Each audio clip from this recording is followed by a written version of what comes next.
नमस्कार दोस्तों, decode exam में आप सभी का स्वागत है। आज की क्लास में हम लोग डिस्कस करने वाले हैं आरओ जीएस मॉक टेस्ट 78, जिसमें कि 35 प्रश्न होंगे। ये प्रश्न हिंदी और इंग्लिश दोनों माध्यम में दिए गए हैं और ये प्रश्न आपके आने वाली परीक्षाओं के लिए बहुत ही महत्वपूर्ण है। तो चलिए आज की क्लास को स्टार्ट करते हैं मेरे साथ ऐश्वर्या सिंह के साथ। आज की क्लास को स्टार्ट करने से पहले मैं थोड़ी सी इंफॉर्मेशन आप लोगों को दे दूं फाउंडेशन कोर्स की, जो कि डिकोड एग्जाम आप लोगों के लिए लेकर आया है। इस फाउंडेशन कोर्स में एंटायर आरओ के सिलेबस को कवर किया गया है थ्रू वीडियो लेक्चर्स। यहाँ पर आपको नोट्स पीडीएफ के फॉर्मेट में प्रोवाइड कराई जाएगी, आपको टेस्ट सीरीज प्रोवाइड कराई जाएगी जहां पर आप अपने परफॉर्मेंस को इवैल्यूएट कर सकते हैं। अगर इस कोर्स से रिलेटेड आपको कोई भी इंपॉर्टेंट इंफॉर्मेशन चाहिए क्लास, तो आप इस नंबर पर व्हाट्सएप करिए, यहाँ पर आपको सारी इंफॉर्मेशन प्रोवाइड करा दी जाएगी। डिकोड एग्जाम आप लोगों के लिए समान हिंदी की पुस्तक भी लेकर आया है, जो कि आप घर बैठे ऑर्डर कर सकते हैं फ्लिपकार्ट या फिर अमेजोन से। अगर आप चाहें तो इस पुस्तक को अपने नियरेस्ट बुक स्टोर पे जाकर खरीद भी सकते हैं। परीक्षा की दृष्टि से महत्वपूर्ण पुस्तक है, तो एक बार इसका अध्ययन जरूर करिए। और अगर इससे रिलेटेड कोई भी इंफॉर्मेशन चाहिए तो आप इस नंबर पर व्हाट्सएप करिए, आपको सारी इंफॉर्मेशन प्रोवाइड करा दी जाएगी। आज की क्लास का हम पहला प्रश्न देखेंगे। प्रश्न हिंदी और इंग्लिश दोनों माध्यम में है, तो प्रश्न को आप आराम से पढ़िए। तो यहाँ पर प्रश्न देखिए, संयुक्त निकाय और अगंतुर निकाय निम्नलिखित में से किस बौद्ध पिटक के भाग हैं? विनय पिटक के, सुत्त पिटक के, अभिधम्म पिटक के, या फिर इनमें से कोई नहीं। और इस प्रश्न का जो सही उत्तर है वो है बी आपका सही उत्तर है। क्लास व्याख्या देखते हैं। जब भी हम बौद्ध धर्म में पिटक की बात करते हैं, पिटक मतलब पेटी। आप सभी को पता है गौतम बुद्ध ने अपने जीवन काल में कभी भी कोई लिखित उसमें शिक्षा नहीं दी थी। उनकी जो भी शिक्षाएं होती थी वो मौखिक होती थी। ठीक है, उनके मृत्यु के बाद, उनके निर्वाण के बाद इनके जो शिष्य थे उन्होंने इसको लिखना शुरू कर दिया और पेटियों में रखना शुरू कर दिया। वहीं से ये टर्म आया पिटक। जब भी हम बौद्ध ग्रंथ की बात करते हैं, बौद्ध धर्म की बात करते हैं, तो यहाँ पे मेनली 3 पिटक के बारे में हम डिस्कस करते हैं। विनय पिटक, अभिधम्म पिटक और सुत्त पिटक। विनय पिटक में महात्मा बुद्ध की शिक्षाएं हैं, अभिधम्म पिटक में बौद्ध धर्म का दार्शनिक व्याख्या है, और सुत्त पिटक की बात करते हैं तो यहाँ पर नियम है। ठीक है, नैतिकता के नियम है जिनको कि फॉलो करना रहता था बौद्ध भिक्षुकों को। अब सुत्त पिटक की अगर हम बात करें तो ये सबसे बड़ा पिटक है। और एक चीज आपको और याद रखनी है, इस पिटक के 5 भाग हैं, जिसमें से हमने संयुक्त निकाय और अगंतुर निकाय के बारे में डिस्कस किया है। यहाँ पर आपको सबसे ज्यादा ध्यान देना है अगंतुर निकाय पे। क्यों? क्योंकि पेपर में कई बार ये प्रश्न पूछा है कि किस बौद्ध ग्रंथ में 16 महाजनपद के बारे में मेंशन है, और उसका उत्तर क्या होता है? अगंतुर निकाय। ठीक है, तो इसलिए ये परीक्षा की दृष्टि से इंपॉर्टेंट पॉइंट है। अब हो सकता है परीक्षा में आपसे पूछ ले कि अगंतुर निकाय जो है वो किस पिटक का भाग है, तो आप याद रखेंगे सुत्त पिटक का भाग है। तो क्लास यहाँ पर जितने भी पॉइंट्स मैंने आपको बताए हैं वो सभी परीक्षा की दृष्टि से महत्वपूर्ण हैं। तो आप इसको एक जगह नोट डाउन कर लीजिए, या फिर अगर आप चाहते हैं तो स्क्रीनशॉट लेकर बाद में नोट कर सकते हैं। तो स्क्रीनशॉट ले लीजिए इसका आप लोग आराम से। चलिए दूसरा प्रश्न हम देखते हैं। प्राचीन भारत के ग्रंथ कथा सरित सागर की रचना किसके द्वारा की गई है या किसने की थी? ये प्रश्न पूछा है। विशाखा दत्त ने, पतंजलि ने, क्षेमेंद्र ने, या फिर सोमदेव ने। और दूसरे प्रश्न का जो सही उत्तर है वो है सोमदेव द्वारा इसकी रचना की गई है, कथा सरित सागर की। ठीक है, तो सेकंड का डी आपका सही उत्तर है। अब यहाँ पर हम और चीजों को डिस्कस कर लेते हैं व्याख्या में। जब हम विशाखा दत्त की बात करते हैं तो मुद्रा राक्षस की बात आपको याद रखनी चाहिए। ठीक है, पेपर में कई बार ये प्रश्न पूछा है कि मुद्रा राक्षस किसके द्वारा लिखी गई है, तो आप याद रखेंगे विशाखा दत्त द्वारा लिखी गई है। ठीक है, इसी तरीके से अगर बृहत कथा मंजरी की बात पूछी जाए कि बृहत कथा मंजरी के रचयिता कौन है, तो क्षेमेंद्र याद रखिएगा। और आप सभी को पता है पतंजलि की एक बहुत इंपॉर्टेंट रचना है, उसका नाम क्या है? महाभाष्य। तो महाभाष्य किसकी रचना है? पतंजलि की रचना है। तो यहां से भी प्रश्न पूछे जा सकते हैं, तो ये सारे पॉइंट्स एक जगह नोट डाउन कर लीजिए। ठीक है, और आपको मैंने पहले ही बता दिया है जब भी पूछा जाएगा कथा सरित सागर किसके द्वारा लिखी गई है? तो आप सोमवेद का नाम याद रखेंगे। चलिए थर्ड प्रश्न को अब हम डिस्कस करते हैं। ऋग्वेद में विष्णु के नाम का उल्लेख कितनी बार मिलता है? तो विष्णु के नाम कितनी बार ऋग्वेद में उल्लेख है? 50 बार, 225 बार, 200 बार या फिर 250 बार? और इस प्रश्न का जो सही उत्तर है वो है सी, 200 बार विष्णु का नाम ऋग्वेद में मिलता है। ठीक है, इसी तरीके से अगर पूछा जाए कि विष्णु का नाम कितनी बार मिलता है तो आप याद रखेंगे विष्णु का नाम 200 बार हो गया। ठीक है, और अगर आपसे पूछा जाए इंद्र का नाम कितनी बार उसका उल्लेख है तो 250 बार। ठीक है, याद रखिएगा। फिर इसी तरीके से पिता का उल्लेख 350 बार हुआ है और राजा का उल्लेख 3 बार हुआ है और पृथ्वी का उल्लेख 1 बार हुआ है ऋग्वेद में। तो ये याद रखिएगा क्लास। चलिए अब अगले प्रश्न को डिस्कस करने से पहले हम और इंपॉर्टेंट पॉइंट्स को डिस्कस कर लेते हैं। पेपर में किस तरीके से प्रश्न पूछता है, आपको एक तरफ वेद का नाम दे दिया जाता है, दूसरी तरफ ब्राह्मण ग्रंथ का नाम दे दिया जाता है। आपसे बोला जाता है इसको सुमेलित करिए। तो याद रखिएगा वेद का कौन सा ब्राह्मण ग्रंथ है। दूसरा आपसे पूछा जाता है कि ये उपनिषद किस वेद से रिलेटेड है। ठीक है, जैसे ऐतरेय पूछ लिया तो आप याद रखेंगे ऋग्वेद। ठीक है, मुंडका पूछ लिया तो आप याद रखेंगे अथर्ववेद। इसी तरीके से आपसे पुजारी के नाम भी पूछे जाते हैं। तो यहाँ पर जो ब्राह्मण ग्रंथ है, उपनिषद है और पुजारी के नाम दिए गए, ये सब आपको याद रखना है, परीक्षा की दृष्टि से महत्वपूर्ण है, इसलिए मैं आपको बता रही हूँ। अगर आप चाहें तो स्क्रीनशॉट भी ले लीजिए। डायरेक्ट प्रश्न पूछेगा कि ऋग्वेद का ब्राह्मण ग्रंथ के कौन सा है तो आप याद रखेंगे ऐतरेय। ठीक है, सामवेद की बात करेंगे तो जैमिनिया। ठीक है, यजुर्वेद की बात करेंगे तो शतपथ, पेपर में कई बार पूछा गया है। अथर्ववेद की बात करेंगे तो गोपथ। तो इसका स्क्रीनशॉट लीजिए और इसको अच्छे से याद कर लीजिएगा, क्योंकि अगर पेपर में प्रश्न रिपीट करे तो बिल्कुल भी गलत ना हो आप लोगों का।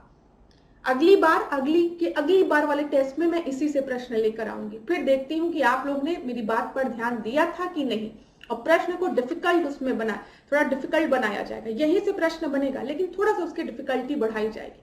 तब देखते हैं कितने लोगों ने इस स्लाइड को अच्छे से पढ़ा था और मेरी बात को मतलब थोड़ा सीरियस उसमें लिया था। चलिए फोर्थ प्रश्न को हम देखते हैं। निम्नलिखित में से कौन सा शासक सैयद वंश से संबंधित नहीं है? कौन सा शासक सैयद वंश से संबंधित था पूछा है। ठीक है, यहां पर देखिए कौन सैयद वंश से रिलेटेड है आपका? अलाउद्दीन आलम शाह, ठीक है, मुइजुद्दीन बहराम शाह, नसीरुद्दीन महमूद या फिर बलबन। यहां पर जब हम बात करते हैं अलाउद्दीन आलम शाह की, तो अलाउद्दीन आलम शाह जो था वो सैयद वंश का आखिरी शासक था। इसको गद्दी पर से हटाने के बाद बहलोल लोदी ने लोदी वंश की स्थापना की थी, ये याद रखिएगा। तो ये एक अंतिम शासक था। ठीक है, अगला प्रश्न हम देखते हैं, पांचवा प्रश्न। मुगलों एवं अफगानों के मध्य मच्छीवाड़ा का युद्ध कब हुआ था? तो मच्छीवाड़ा का युद्ध कब हुआ था मुगलों और अफगानों के बीच में? 1543 में, 1578 में, 1555 में या फिर 1560 में? तो ये युद्ध आपका 1555 में हुआ था। और मैं आपको बता दूं मच्छीवाड़ा युद्ध के बाद मुगल ने पूरी तरीके से पंजाब रीजन को कैप्चर कर लिया था। ठीक है, ये चीज याद रखिएगा। अच्छा, यहाँ पर अगर पेपर में प्रश्न पूछा कि कौन अफगान सरदार थे उस समय जिनके नेतृत्व में ये युद्ध हुआ था, तो आप नसीम खान का नाम याद रखेंगे और तातार खान का भी नाम याद रखेंगे। ठीक है, ये इस युद्ध में संपूर्ण पंजाब पर मुगल का अधिकार हो गया था। अगला प्रश्न हम देखते हैं, छठवां। निम्नलिखित में से कौन सी संधि द्वितीय आंग्ला मराठा युद्ध से संबंधित नहीं है? यहां पर देख लीजिएगा ध्यान से, नहीं है पूछा गया है। ठीक है, तो यहाँ पे बसीन की संधि, सुरजी अर्जन गांव की संधि, सालबाई की संधि, राजपुर घाट की संधि। तो मैं आपको बता दूं जो ट्रिटी ऑफ सालबाई है ना, treaty of Salbai first Anglo Maratha war में साइन की गई थी, ना कि सेकेंड एंग्लो मराठा वॉर में। यहाँ पर बाकी जो ट्रिटी है वो आपकी सेकेंड एंग्लो मराठा वॉर में साइन की गई, चाहे बसीन की संधि, चाहे हम सुरजी अर्जन की संधि बोले या फिर राजपुर घाट की संधि बोले। तो यहाँ पर आपका सही उत्तर क्या हो जाएगा छठवें का? सी। चलिए सातवें प्रश्न को देखते हैं। इलाहाबाद की प्रथम एवं द्वितीय संधि किस वर्ष हस्ताक्षरित हुई थी? ठीक है, कब साइन किया गया था ट्रीटी ऑफ इलाहाबाद? तो 1562 में, 1765 में, 1782 में, 1775 में। देखिए क्लास, आप सभी को पता है सबसे पहला जो युद्ध हम लोग डिस्कस करते हैं 1757 में प्लासी का युद्ध, ठीक है, बैटल ऑफ प्लासी। फिर 1764 में बक्सर का युद्ध होता है, जो कि एक बहुत निर्णायक युद्ध माना जाता है, क्योंकि इसी के बाद जो बंगाल पे पूरी तरीके से इंग्लिश, मतलब ये जो आपके ब्रिटिशर्स थे, उन्होंने कैप्चर कर लिया था। और बक्सर के युद्ध के बाद ही आपका 1765 में इलाहाबाद की ट्रीटी साइन होती है। तो 1765 इसका सही उत्तर होगा, 7वें का बी।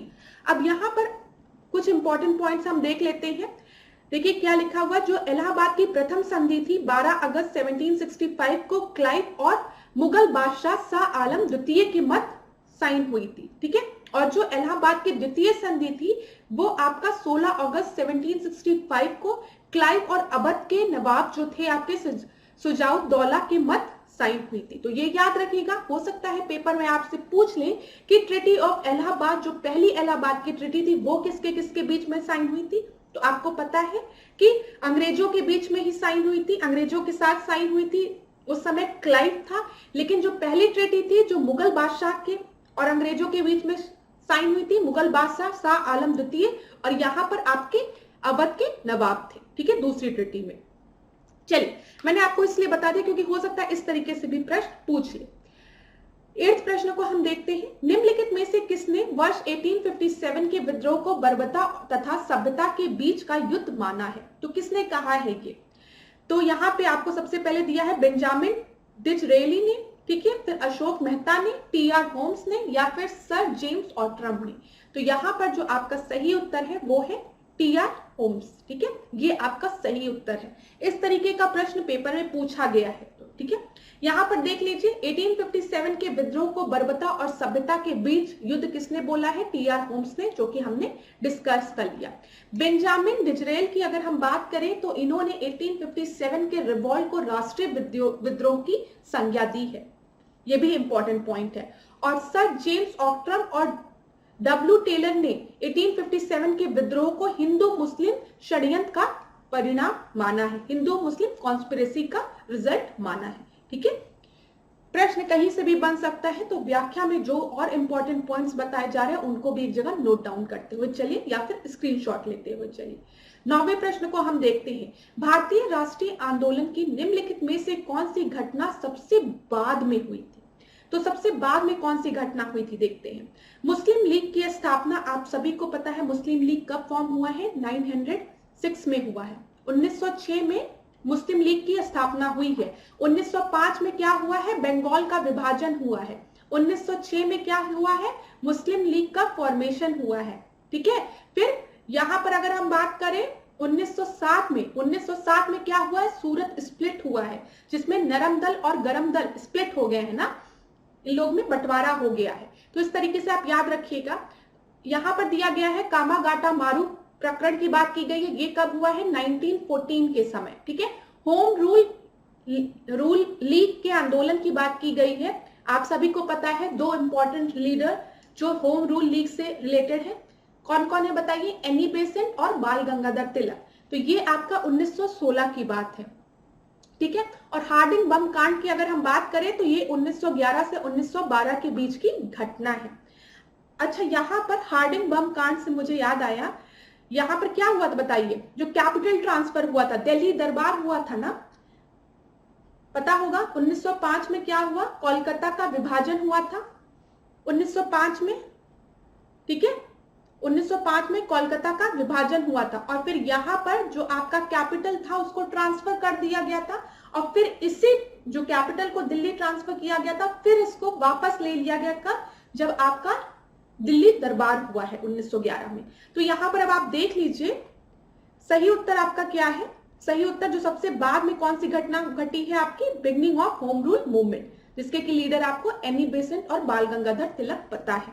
तो ये 9 का सी आपका सही उत्तर हो गया। एक बार हम देख लेते हैं, 9 का सी आपका सही उत्तर है, और सब चीजें मैंने आपको बता दी है। चलिए 10वें प्रश्न को देखते हैं। पूना पैक्ट में केंद्रीय विधानमंडल में दलितों के लिए कितने प्रतिशत सीटें आरक्षित की गई थी? तो सेंट्रल लेजिस्लेटिव असेंबली में दलित के लिए कितनी सीटें रिजर्व की गई थी पूना पैक्ट में? तो 18 सीटें रिजर्व की गई थी। आप सभी को पता है 1932 में राउंड टेबल कॉन्फ्रेंस 2 हुई और राउंड टेबल कॉन्फ्रेंस 2 में महात्मा गांधी भी गए थे कांग्रेस को रिप्रेजेंट करने, लेकिन वहां पे कम्युनल अवार्ड की बात कर दी गई थी, जिससे कि महात्मा गांधी थोड़ा निराश होकर वापस आ गए। जब वो यहाँ पर आए तो वो जेल में थे उस समय, ठीक है। और यहाँ पर महात्मा गांधी और B.R. अम्बेडकर के बीच में एक पैक्ट साइन हुआ जिसको कि पूना पैक्ट कहते हैं, जिसमें कि बोला गया कि जो दलितों के लिए कम्युनल अवार्ड की बात की गई हम उसको एक्सेप्ट नहीं करेंगे, बल्कि उसकी जगह हम दलितों के लिए कुछ सीटें रिजर्व कर देंगे, ठीक है। तो वही प्रश्न है आपका कि 18% जो सीटें थी वो रिजर्व कर दी गई थी। और अगर सीटों की बात करेंगे, यहाँ पर देखिए प्रांतीय विधानमंडलों की अगर हम बात करेंगे, ठीक है, प्रोविंस की बात करेंगे, तो वहां पर 148 सीटें रिजर्व की गई थी। और केंद्रीय विधानमंडल की बात करेंगे, सेंट्रल लेजिस्लेचर की बात करेंगे, तो यहाँ पर 18% सीटें जो थी वो आरक्षित कर दी गई थी। किसके लिए? दलितों के लिए, ठीक है। और ये आपका कब साइन हुआ था पूना पैक्ट? देखिए 26 सितंबर 1932 को गांधी जी और B.R. अम्बेडकर के बीच में। चलिए अगला प्रश्न हम देखते हैं। भारत शासन अधिनियम 1919 के तहत निम्नलिखित में से कौन सा विषय आरक्षित विषय में शामिल नहीं था? देखिए class, government of India act 1919 में 2 लिस्ट की बात की गई थी। एक आपके रिजर्व सब्जेक्ट थे, एक आपके ट्रांसफर्ड लिस्ट थी या फिर ट्रांसफर्ड सब्जेक्ट थे। तो इसमें पूछा गया आरक्षित विषयों में कौन सी लिस्ट कौन सा आपका नहीं शामिल था सब्जेक्ट। तो यहाँ पर सबसे पहले न्याय दिया है, सिंचाई दिया है, विद्युत दिया है और लोक निर्माण विभाग की बात की गई है। तो 11वें का आपका जो सही उत्तर है वो है डी आपका सही उत्तर है। अब यहाँ पर देख लीजिए जो आरक्षित विषय थे, ठीक है, मतलब जो रिजर्व लिस्ट थी उसमें कौन कौन से थे आपके? पेंशन था, वित्त था, भूमिकर था, न्याय था, पुलिस था, श्रमिक कल्याण था, सिंचाई था, जलमार्ग था, कारखाना था, बिजली था, मोटर था, गाड़ी आदि शामिल थे। जबकि जो ट्रांसफर्ड लिस्ट थी उसमें शिक्षा, स्थानीय शासन, ठीक है, चिकित्सा सहायता, PWD, आबकारी, तौल और माप उद्योग आदि शामिल थे। तो ठीक है, ये चीज आप याद रखिएगा। चलिए अब यहाँ पर 1-2 और इंपॉर्टेंट पॉइंट्स हम डिस्कस करेंगे, जैसे कि गवर्नमेंट ऑफ इंडिया एक्ट, जिसको कि हम यहाँ पे भारत शासन अधिनियम की हम जो बात कर रहे हैं आपसे, ठीक है, गवर्नमेंट ऑफ इंडिया एक्ट 1919 को हम किस और नाम से जानते हैं? तो आपको पता है मॉन्टेग्यू चेम्सफोर्ड रिफॉर्म के नाम से। ये चीज आप याद रखिएगा, मॉन्टेग्यू चेम्सफोर्ड सुधार अधिनियम के नाम से भी जाना जाता है इसको। यहाँ पर एक और इंपॉर्टेंट पॉइंट जो मैं आप लोगों को बताऊंगी वो क्या है, अगर पेपर में कभी आपसे पूछा कि PWD किसके समय पे आया, ठीक है, बताइए तो किसके समय पे आया? लॉर्ड डलहौजी के समय पे। ये सब चीजें मैंने आपसे डिस्कस की है ना। Doctrine of lapse Lord Dalhousie के समय पे, पहली टेलीग्राम लाइन लॉर्ड डलहौजी के समय पे। तो याद रखिएगा ये सब चीजें। चलिए 12वें प्रश्न को अब हम देखते हैं। 26 नवंबर 1949 को जब संविधान लागू हुआ तब निम्नलिखित में से कौन सा उपबंध उस समय लागू नहीं किया गया था? देखिए क्लास, 26 नवंबर 1949 को हमारा संविधान जो है वो बनकर तैयार हो गया, ये आप सभी को पता है। लेकिन पूर्ण रूप से जो हमारा संविधान है वो कब लागू हुआ है? 26 जनवरी को। ये आपको पता है 26 नवंबर 1949 को संविधान बनकर तैयार हो गया और पूर्ण रूप से ये लागू हुआ है 26 जनवरी को, जिस दिन हम अपना रिपब्लिक डे मनाते हैं, ठीक है। यहाँ पर लेकिन कुछ ऐसे हमारे आर्टिकल्स थे जो कि 26 नवंबर से ही लागू कर दिए गए थे। कुछ ऐसे प्रोविजंस थे जिनको कि जब संविधान बनकर तैयार हुआ 26 नवंबर को उसी दिन से लागू कर दिया गया था, और पूर्ण रूप से पूरा संविधान हमारा कब लागू हुआ है? 26 जनवरी को। तो कंफ्यूज मत होइएगा प्रश्न में, ठीक है। तो यहाँ पर कौन सा उस समय लागू नहीं किया गया था ये बोला गया है। यहाँ पे 380 दिया है, 6 दिया है, 60 दिया है, 356 दिया है। तो मैं आपको बता दूं आर्टिकल 356 आपका लागू नहीं हुआ था, ठीक है। 26 नवंबर को जब हमारा संविधान लागू हुआ तो जो कुछ आर्टिकल्स थे वो आपके जैसे 5, 6, 7, 8, ठीक है, ये कुछ ऐसे हैं। इसमें आपको याद करने की जरूरत नहीं, इतना नहीं पूछेगा पेपर में, बस आपको पता होना चाहिए कि कभी अगर स्टेटमेंट के फॉर्म में दे दे कि हमारे संविधान में कुछ ऐसे प्रोविजंस थे जो कि 26 नवंबर से ही लागू कर दिए गए थे, तो परेशान मत हो जाना, नहीं नहीं नहीं, हमें पता है 26 जनवरी को हम रिपब्लिक डे मनाते हैं, ठीक है, हम गणतंत्र दिवस मनाते हैं और इसी दिन हमारा संविधान लागू हुआ है। तो 26 नवंबर को कुछ नहीं, 26 नवंबर को भी कुछ प्रोविजंस लागू हुए थे। तो 3 बार रिपीट कर दिया मैंने। चलिए, अब कभी कभी जब एक्सप्लेन करो ना तो एक ही चीज को टीचर्स भी 2-3 बार रिपीट कर देती है बोलते बोलते, तो तब स्टूडेंट्स को लगता है अरे मैम आगे बढ़ी, तो एक्सप्लेन करने में वो चीज हो जाती है। अच्छा, बहुत से स्टूडेंट्स को इन्वायरमेंट इकोलॉजी में 1-2 प्रश्नों में दिक्कत हो रही थी, मैंने पढ़ा आप लोग का कमेंट्स, वो हम लोग इन्वायरमेंट इकोलॉजी के क्लास में डिस्कस करेंगे। और आप लोगों को हिंदी इंग्लिश में थोड़ी डिफिकल्टी होती है, मैंने ये भी पढ़ा, तो जिसको हिंदी का नहीं समझ में आ रहा है या इंग्लिश का नहीं समझ में आ रहा है वो स्पेसिफिक प्रश्न को मेंशन कर दीजिए कि मैम ये प्रश्न नहीं समझ में आ रहा है, तो उसको मैं उस तरीके से एक्सप्लेन कर दूंगी आपको, ठीक है। उसकी चिंता आप लोगों को बिल्कुल भी नहीं करनी है। जो भी प्रश्न में डाउट होता है कमेंट बॉक्स में आराम से पूछा करो, मैं नेक्स्ट क्लास में जब भी मतलब कवर करूंगी तो आपके डाउट्स को क्लियर कर दूंगी, ठीक है। अब 13 प्रश्न को अब हम देखते हैं। सर्वोच्च न्यायालय का परामर्शी न्याय अधिकार क्षेत्र भारतीय संविधान में किस देश से लिया गया है? तो यहाँ पे एडवाइजरी जुरिस्डिक्शन की बात की गई है जो कि सुप्रीम कोर्ट में है, वो किस भारत ने किस कंट्री से लिया है? यूनाइटेड किंगडम से, यूके से, कनाडा से, सोवियत संघ से, ठीक है, या फिर संयुक्त राज्य अमेरिका से? तो यहाँ पर आप सभी को पता है इस प्रश्न का सही उत्तर क्या है? बी।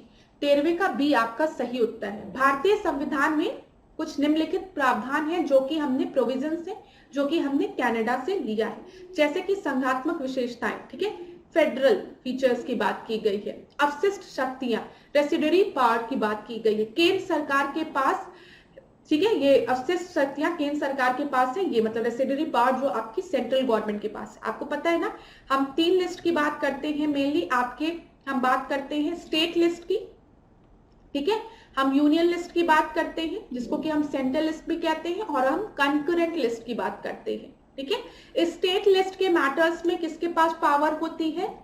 स्टेट के पास पावर होती है, राज्य के पास पावर होती है। जब यूनियन लिस्ट की बात करते हैं, संघ लिस्ट की बात करते हैं, तो सेंटर के पास पावर होती है, और कॉन्फ्रेंट लिस्ट में दोनों के पास पावर होती है। लेकिन कुछ ऐसे भी मैटर्स होते हैं, सब्जेक्ट होते हैं जो कि इन तीनों लिस्ट में से किसी भी लिस्ट में मेंशन नहीं रहते हैं, तो उनको हम कहाँ रखते हैं? रेसिडरी लिस्ट में रखते हैं। और यहाँ पर किसके पास पावर होती है इन मैटर्स को डील करने की या इन पे लॉ बनाने की? आपकी केंद्र सरकार के पास, ठीक है। तो अवशिष्ट शक्तियां केंद्र सरकार के पास है। राज्यपाल की नियुक्ति की प्रक्रिया हमने कनाडा से ली है। संघ एवं राज्य के मत शक्ति विभाजन की बात भी हमने कहां से ली है?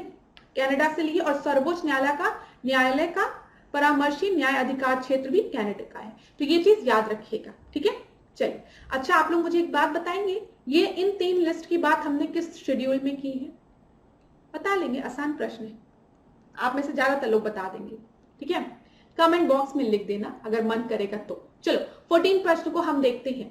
सर्वोच्च न्यायालय ने किस वर्ष यह निर्णय दिया था कि 9वीं अनुसूची, ठीक है, कि उसके द्वारा समीक्षा की जा सकती है यदि उसने मूल अधिकारों का उल्लंघन किया है?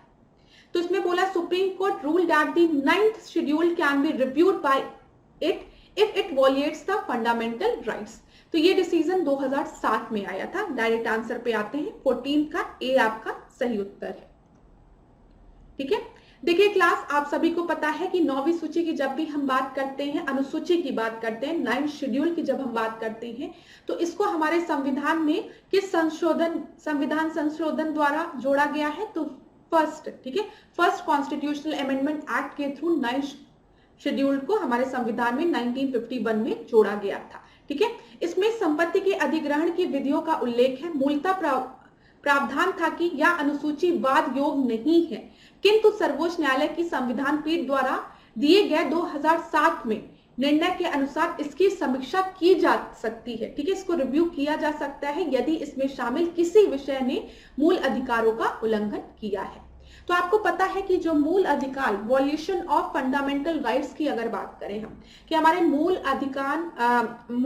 अधिकार का हनन नहीं होना चाहिए, तो ये बेसिक फीचर ऑफ कॉन्स्टिट्यूशन है, ये जो बेसिक डॉक्ट्राइन का पार्ट है। समझ में आ रहा है?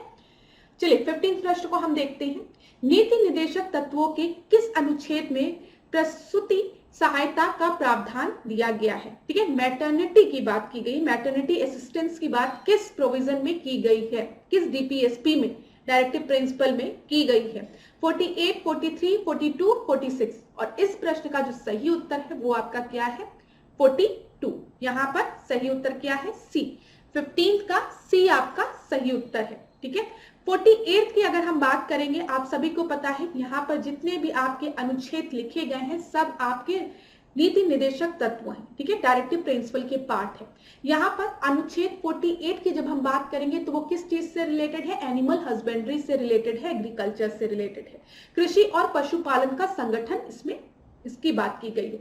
43 की अगर हम बात करेंगे तो इसमें कर्मकारों के लिए निर्वाह मजदूरी एवं कुटीर उद्योग का उन्नयन है।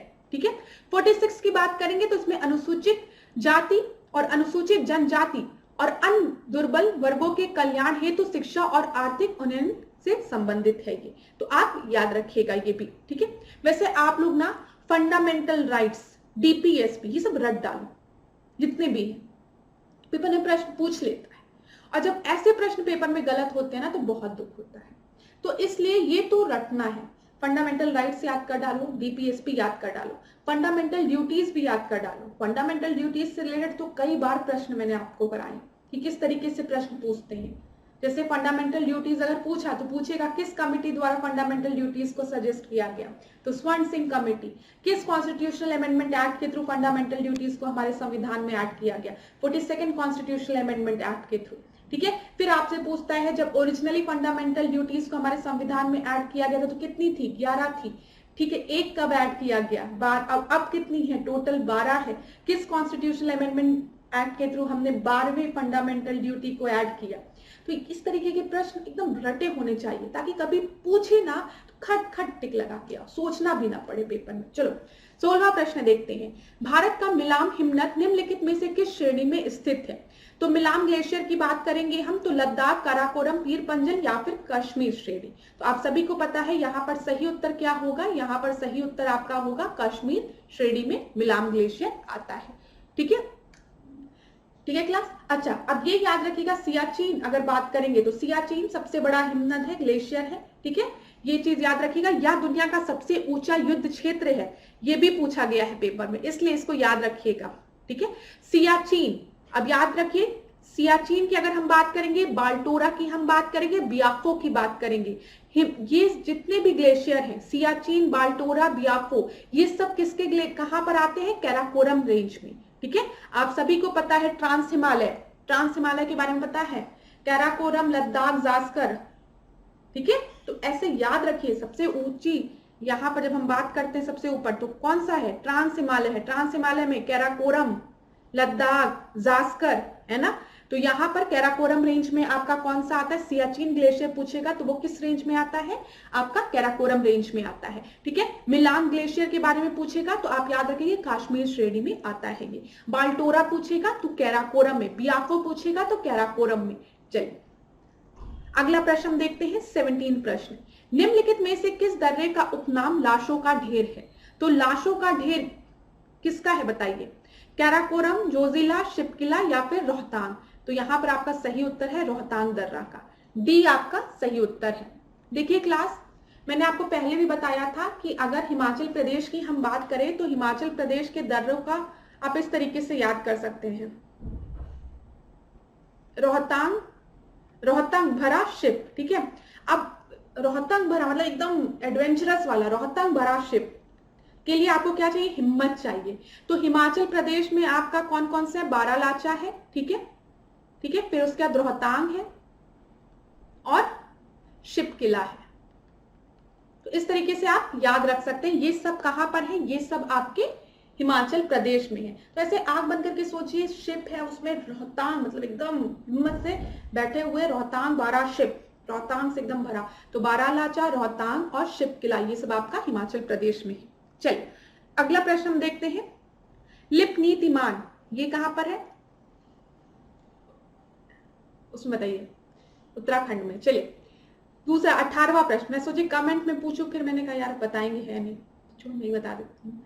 18वां प्रश्न हम देखते हैं, एनीकट बांध निम्नलिखित में से किस नदी पर है। तो एनीकट बांध निम्नलिखित में से किस नदी पर है, ये आपका है गोदावरी नदी पर, ये किस पे है? गोदावरी नदी पर है। आपका बी आपका सही उत्तर है। अब क्लास यहाँ पर हम कुछ और डैम्स को देखेंगे, जैसे भवानी सागर डैम अगर आपसे पूछा तो भवानी सागर डैम जो है वो तमिलनाडु में है, भवानी नदी पर है। तुंगभद्रा रिवर के बारे में आप सभी को पता है, तुंगभद्रा रिवर पर तुंगभद्रा डैम है, ठीक है, ये कहां पर है? कर्नाटक में है। रिहांद डैम की अगर हम बात करें तो ये उत्तर प्रदेश में है, रिहांद नदी पर है। मैथुन डैम की अगर हम बात करें तो ये बराकर पे है, कहां पर है? झारखंड में है। कोयना आपके कोयना नदी पर है, महाराष्ट्र में है। बिलासपुर बनास नदी पर है। मेतुर की बात करें तो ये कावेरी नदी पर है और कई बार पेपर में पूछा गया है, इंपॉर्टेंट है, टिक लगा लीजिए। तो एक काम करिए, स्क्रीनशॉट ले लीजिए इसका, नहीं तो आप लोग कहेंगे टाइम नहीं देती है ना, तो स्क्रीनशॉट लीजिए, आराम से ले लिए। अगला प्रश्न हम देखते हैं, ठीक है। यहां पर देख लीजिए, कृष्णा राजा सागर की हम बात करें तो ये कर्नाटक में है, कावेरी नदी पर। इंदिरा सागर डैम की बात करिए मध्य प्रदेश में, किस पे? नर्मदा नदी पर, ठीक है। चेरुथोनी डैम की बात करेंगे तो ये केरला में। सरदार सरोवर डैम कई बार पूछा है, गुजरात में, नर्मदा नदी पर। नागा अर्जुन डैम की बात करेंगे, ये भी कई बार पूछा है, कृष्णा नदी पर, तेलंगाना में, ठीक है। हीराकुंड उड़ीसा, हीराकुंड, नागा अर्जुन, ठीक है। यहाँ पर देखिए मेतुर डैम कई बार पूछा है, ठीक है। फिर मैं आपको बता दूं, यहाँ पर आपका नागा अर्जुन डैम कई बार पूछा है, सरदार सरोवर कई बार पूछा है, हीराकुंड डैम कई बार पूछा है, तो ये तो कई बार पूछे गए हैं। भाखड़ा नांगल डैम जो है ये भी पूछा है, सतलज नदी पर है, ठीक है। और तेहरी डैम आपका भागीरथी नदी पर है, उत्तराखंड में। तो स्क्रीनशॉट इसका भी ले लीजिए आप लोग एक बार। 19वें प्रश्न को हम देखते हैं। निम्नलिखित में से कौन सा देश कर्क रेखा पर स्थित नहीं है? तो यहाँ पे माली दिया है, नाम्बिया दिया है, नाइजर दिया है, मोरक्को दिया है। और आप सभी को पता है यहाँ पे जितनी भी कंट्रीज दी गई है सब अफ्रीकन कंट्रीज हैं, ठीक है, अफ्रीका के कॉन्टिनेंट में आती है। तो यहाँ पे ट्रॉपिक ऑफ कैंसर पे कौन सिचुएटेड नहीं है? तो यहाँ पर आपका नाम्बिया नहीं है, ठीक है, बी नहीं है, नाइजर है, माली है, मोरक्को भी नहीं है, ये भी नहीं है, तो बी भी नहीं है, सी डी भी नहीं है, बी भी नहीं है, डी भी नहीं है, दोनों नहीं है, ठीक है, दोनों नहीं है। अभी हम लोग देख लेते हैं यहाँ पर बी और डी दोनों करिए आप, और यहाँ पर थोड़ा एक्सप्लेन करते हैं। ये देखिए आपको अफ्रीका दिख रहा है, ठीक है।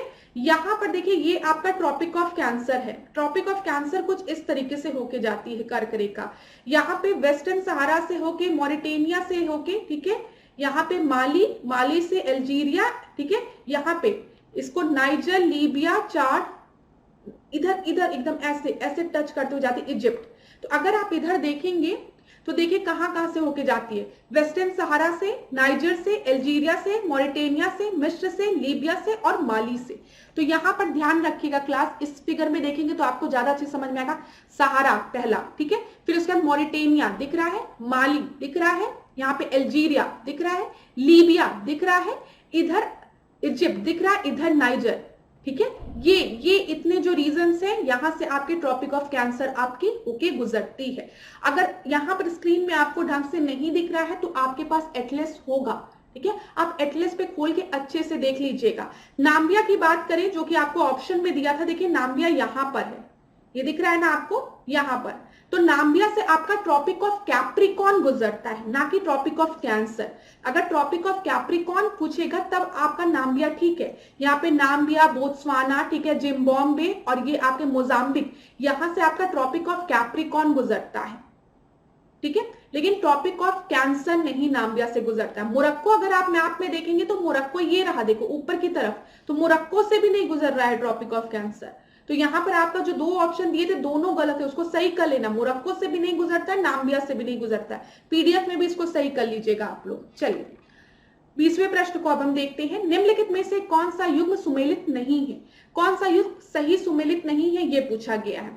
यूक्रेन गैलीबरा क्षेत्र, जर्मनी सिजेन क्षेत्र, ठीक है, संयुक्त राज्य अमेरिका अलाबामा क्षेत्र और माउंट गोल्डवर्दी क्षेत्र जो है वो ऑस्ट्रेलिया में है। तो मैं बता दूं माउंट गोल्डवर्दी जो है वो फील्ड जो है वो ऑस्ट्रेलिया में सही है। अलाबामा क्षेत्र आपका संयुक्त राज्य अमेरिका में सही है। सिजेन क्षेत्र जर्मनी में है। गैलीबरा क्षेत्र जो है ना ये यूक्रेन में नहीं है, ये कहां पर है, ये स्वीडन में है, स्वीडन में, ठीक है। ये याद रखिएगा। तो 20वें का आपका सही उत्तर क्या हो गया, ए हो गया, क्योंकि नॉट करेक्टली मैच्ड पूछा गया था। ठीक है, यहाँ पर देख लीजिए गैलीबरा क्षेत्र की अगर हम बात करेंगे तो ये आपका स्वीडन में है। ये लॉ आयस मतलब आयरन और उत्पादन के लिए ये फेमस है। ठीक है, चलिए 21 को अब हम देखते हैं। कोशिका की खोज रॉबर्ट हुक द्वारा निम्नलिखित में से किस वर्ष में की गई थी? तो आप सभी को पता है सेल की डिस्कवरी रॉबर्ट हुक द्वारा की गई थी, तो कब की गई थी ये प्रश्न है। 1617 में, 1684 में, 1665 में या फिर 1672 में? तो यहाँ पर आपका सही उत्तर है 1665 में, सी आपका सही उत्तर है। ठीक है, चलिए अगला प्रश्न हम देखते हैं 22वां प्रश्न। निम्नलिखित में से कौन सा आरएनए का प्रकार नहीं होता है? तो आरएनए का टाइप कौन सा नहीं होता? आरएनए, टीआरएनए, एमआरएनए या फिर डीआरएनए? तो जो भी स्टूडेंट साइंस बैकग्राउंड के होंगे उनको पता है, यहाँ पर ये एक आसान प्रश्न है। डी आपका सही उत्तर है। ठीक है, डी आपका सही उत्तर है। अब यहाँ पर क्लास देख लीजिए, आरएनए में मेनली हम इसको 3 तरीके से कैटेगराइज करते हैं। एमआरएनए जिसको कि हम क्या कहते हैं, मैसेंजर आरएनए। ठीक है, एमआरएनए मतलब मैसेंजर आरएनए, आरआरएनए मतलब राइबोसोमल आरएनए। ठीक है, और फिर टीआरएनए मतलब ट्रांसफर आरएनए। तो यहां पर देख लीजिए जो एमआरएनए है वो मैसेंजर आरएनए होता है जो कि कोड को प्रोड्यूस करता है फॉर द प्रोटीन्स। ठीक है, और messenger RNA that codes for protein. फिर आरएनए की जब हम बात करते हैं तो ये आपका राइबोसोमल आरएनए होता है जिनका की मेन पर्पस क्या होता है, राइबोसोम को फॉर्म करना फॉर फोटोसिंथेसिस। ठीक है, और टीआरएनए जो होता है वो ट्रांसफर आरएनए होता है। It act as an adapter which binds the amino acid and RNA and translate mRNA to the protein. ठीक है, इतना डीप में नहीं पूछेगा, लेकिन अगर आपको देखिए इतना पता होना चाहिए। एम मतलब मैसेंजर होता है, आर मतलब राइबोसोमल होता है, तो प्रोटीन सिंथेसिस में राइबोसोम उसमें हेल्प करेगा, और टीआरएनए जो होता है वो क्या करता है, ये आपका ट्रांसलेट करता है एमआरएनए को प्रोटीन में। ठीक है, ये चीज याद रखें। प्रश्न को अब हम देखते हैं। निम्नलिखित में से कौन सा रोग जीवाणु द्वारा होता है? चेचक, कालाजार, ठीक है, गोनोरिया या फिर एथलेटिक फुट? तो यहाँ पर जो आपका सही उत्तर है वो है आपका गोनोरिया। ठीक है, सी जो है वो आपका सही उत्तर है। चेचक की अगर हम बात करें, यहाँ पर जीवाणु की अगर हम बात करेंगे तो आप सभी को पता है गोनोरिया जो है वो जीवाणु द्वारा होता है। एथलेटिक फुट की बात करेंगे तो आप सभी को पता है ये फंगस द्वारा होता है, कवक द्वारा होता है। ठीक है, चेचक की बात करेंगे तो ये विषाणु द्वारा होता है। ठीक है, कालाजार की बात करेंगे तो ये प्रोटोजोआ द्वारा फैलता है, और एथलेटिक फुट की बात करेंगे तो ये कवक फंगस द्वारा फैलता है। ठीक है, तो इस प्रश्न का जो सही उत्तर था वो क्या था, सी आपका सही उत्तर था। अगला प्रश्न हम देखते हैं 24वां प्रश्न। इथाइल अल्कोहल के संदर्भ में निम्नलिखित कथनों में से असत्य कथन को आपको चुनना है। इथाइल अल्कोहल एक ज्वलनशील द्रव्य है। ठीक है, यह जल में विलय है, या जल के पीएच को प्रभावित करता है, इसका उपयोग परफ्यूम बनाने में होता है। तो ethyl alcohol is a flammable liquid, मतलब ये ज्वलनशील है, मतलब इसमें आग लग सकती है। ये वाटर में सॉल्युबल होता है। It affect the pH of water, और आखिरी है it is used in making the perfume. तो मैं आपको बता दूं यहाँ पर पूछा गया कौन सा फॉल्स स्टेटमेंट है, तो सी जो है वो आपका फॉल्स स्टेटमेंट है। जो इथाइल अल्कोहल है वो जल के पीएच को प्रभावित नहीं करता है। ठीक है, ये एक उदासीन यौगिक है, ये चीज याद रखिएगा। यह अम्ल क्षार सूचकों के प्रति उदासीन होता है। इथाइल अल्कोहल एक ज्वलनशील पदार्थ है, या जल में विलय होता है, इसका विलय हो जाता है, इसका उपयोग परफ्यूम बनाने में किया जाता है। अगला प्रश्न हम देखते हैं 25वां। एमकेएस पद्धति में बल का मात्रक निम्नलिखित में से कौन सा होता है? तो फोर्स की बात की गई है, तो यहाँ पर फोर्स का एमकेएस यूनिट क्या होता है? तो यहाँ पर आपका जो सही उत्तर है क्लास वो है किलोग्राम मीटर पर सेकेंड स्क्वायर। ठीक है, सी आपका सही उत्तर है, सी आपका सही उत्तर है। ठीक है, आप सभी को पता है वैसे तो एसआई यूनिट की अगर हम बात करेंगे तो यहाँ पर आपका क्या होता है बताइए, न्यूटन ना, न्यूटन होता है एसआई मात्रक, बल का क्या होता है, न्यूटन होता है। ठीक है, एमकेएस पद्धति में बल का मात्रक क्या होता है, मीटर, किलोग्राम मीटर पर सेकेंड स्क्वायर। ठीक है, ये याद रखिएगा, जिसको कि हम ऐसे लिखना किलोग्राम मीटर, या फिर S-2 लिख दें, या फिर किलोग्राम मीटर पर सेकेंड लिख देंगे। ठीक है, चलिए, और अगर यहां पर आपसे पूछेगा सीजीएस यूनिट, ठीक है। सीजीएस में अगर आपसे पूछेगा तो आप याद रखेंगे किलोग्राम जो है वो ग्राम में कन्वर्ट हो जाएगा, ठीक है, किलोग्राम मीटर पर सेकेंड स्क्वायर, ये चीज याद रखिएगा, सॉरी किलोग्राम सेमीमीटर पर सेकेंड स्क्वायर, ठीक है, ये चीज आप कर लीजिएगा।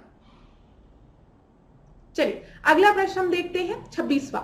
वैश्विक सामाजिक गतिशीलता सूचकांक निम्नलिखित में से किसके द्वारा जारी किया जाता है? तो ये किसके द्वारा जारी किया जाता है? Global social mobility index, direct प्रश्न है। तो ये आपका वर्ल्ड इकोनॉमिक फोरम द्वारा जारी किया जाता है, या फिर United Nation Development Programme UNDP द्वारा, या फिर वर्ल्ड बैंक द्वारा जिसको कि विश्व बैंक कहते हैं, या फिर यूएनईपी द्वारा, यूनाइटेड नेशन इन्वायरमेंट प्रोग्राम द्वारा। तो ग्लोबल सोशल मोबिलिटी इंडेक्स जो है वो WEF द्वारा, वर्ल्ड इकोनॉमिक फोरम द्वारा रिलीज किया जाता है, याद रखिएगा, ठीक है, ये चीज आप याद रखिएगा। अच्छा, इसमें जो 5 आयाम हैं, अगर बहुत डिफिकल्ट बनाएगा पेपर में तब पूछ सकता है, स्वास्थ्य, शिक्षा, कार्य, संरक्षण और संस्थाएं और तकनीकी, ये याद रखिएगा। देखते हैं 28वां। राष्ट्रीय सांख्यिकी आयोग का गठन निम्नलिखित में से किस समिति की सिफारिश पर हुआ था? तो किसके रिकमेंडेशन पे नेशनल स्टैटिस्टिकल कमीशन का फॉर्मेशन हुआ था? तो सबसे पहले पनगड़िया समिति का नाम दिया है, फिर हंसराज भारद्वाज समिति का नाम दिया है, अरुण सक्सेना समिति का दिया है, और सी रंगराजन समिति का नाम दिया गया है। तो नेशनल स्टैटिस्टिकल कमीशन जो था वो आपका फॉर्म हुआ था on the recommendation of C Rangarajan committee, ठीक है, ये याद रखिएगा। श्री रंगराजन समिति द्वारा, डी आपका सही उत्तर है, श्री रंगराजन समिति द्वारा वर्ष 2000 में दिए गए सुझावों के आधार पर 2006 में राष्ट्रीय सांख्यिकी आयोग, जिसको कि नेशनल स्टैटिस्टिकल कमीशन कहा जा रहा है, का गठन किया गया था। और जुलाई 2006 में सुरेश तेंदुलकर की अध्यक्षता में इस आयोग ने कार्य करना अपना प्रारंभ किया। तो उसके पहले जो हेड थे आपके वो कौन थे? सुरेश तेंदुलकर। चलिए अगला प्रश्न हम देखते हैं 29। इंपीरियल बैंक ऑफ इंडिया की स्थापना किस वर्ष में हुई थी? 1921 में, 1876 में, 1862 में कि 1932 में? इस प्रश्न का जो सही उत्तर है वो क्या है? 1921 में, ए आपका सही उत्तर है। क्लास देखिए यहाँ पर 1806 में बैंक ऑफ बंगाल की स्थापना की गई थी, 1840 में बैंक ऑफ बॉम्बे की स्थापना हुई थी, और 1843 में बैंक ऑफ मद्रास की स्थापना हुई थी, और आगे चलकर इन सारे बैंकों को मिलाकर 1921 में इंपीरियल बैंक की स्थापना की गई थी। तो ये याद रखिएगा, आप हो सकता है पेपर में थोड़ा सा कभी आपसे पूछ ले तो आपको ये सीक्वेंस पता होना चाहिए। और 1955 में इसी इंपीरियल बैंक का नाम, इंपीरियल बैंक ऑफ इंडिया का नाम बदलकर क्या कर दिया गया? इसको नेशनलाइज किया गया, इसका राष्ट्रीयकरण किया गया, और इसका नाम भारतीय स्टेट बैंक ऑफ इंडिया रख दिया गया, याद रखिएगा, ठीक है। चलिए अगला प्रश्न हम देखते हैं 30 प्रश्न। मानव गरीबी सूचकांक को निम्नलिखित में से किस कारक के आधार पर तैयार नहीं किया जाता है? ह्यूमन पॉवर्टी इंडेक्स की बात की गई है, और इसमें से कौन से फैक्टर आपके लिए रिस्पॉन्सिबल नहीं है?